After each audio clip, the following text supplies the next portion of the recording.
Je suis Charlie. Est-ce que ça, c'est une sorte de manifestation de l'impérium, être Charlie, se revendiquer Charlie?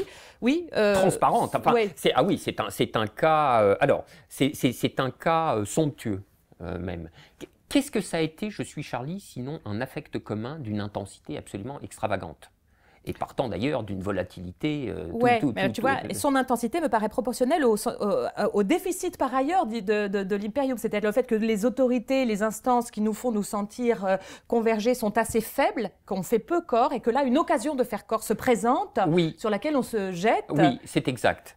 Une compensation d'une certaine pathologie. Je pense que les États unanimitaires sont des attracteurs sociaux d'une très grande puissance. Il faudrait en faire l'analyse symptomale d'ailleurs.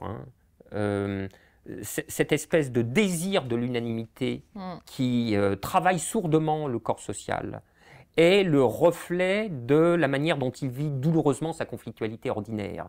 Et c'est une preuve indirecte, une preuve à contrario de ce que cette conflictualité-là est sa condition fondamentale. Dans le rassemblement qui s'opère autour de Lady Di, ou le rassemblement qui s'opère le je ne sais plus combien juillet 1998, quand la France gagne la Coupe du Monde, tu as un effondrement temporaire de toutes les autres différenciations sociales. Tout à fait illusoire, ça va sans dire, puisque les dites différenciations sociales vont se reconstituer dans la journée qui suit, ou la semaine qui suit, etc.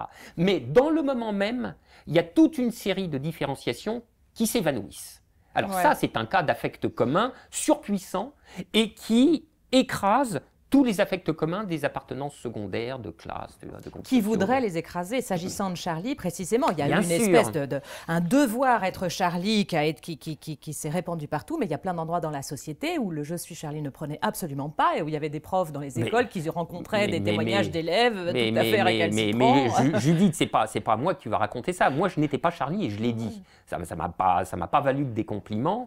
Et tu as toujours la face sombre de l'affect commun, qui est, là pour le coup, l'unanimité totalitaire.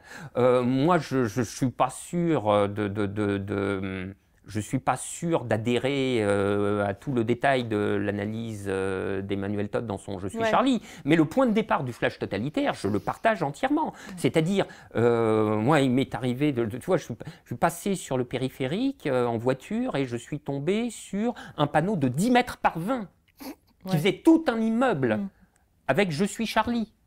Et au cinéma, allant au Max Linder où il y a un écran de bonne taille, j'ai eu droit entre la pub et le film à « Je suis Charlie ». Mais ça désert de Corée du Nord, ce truc.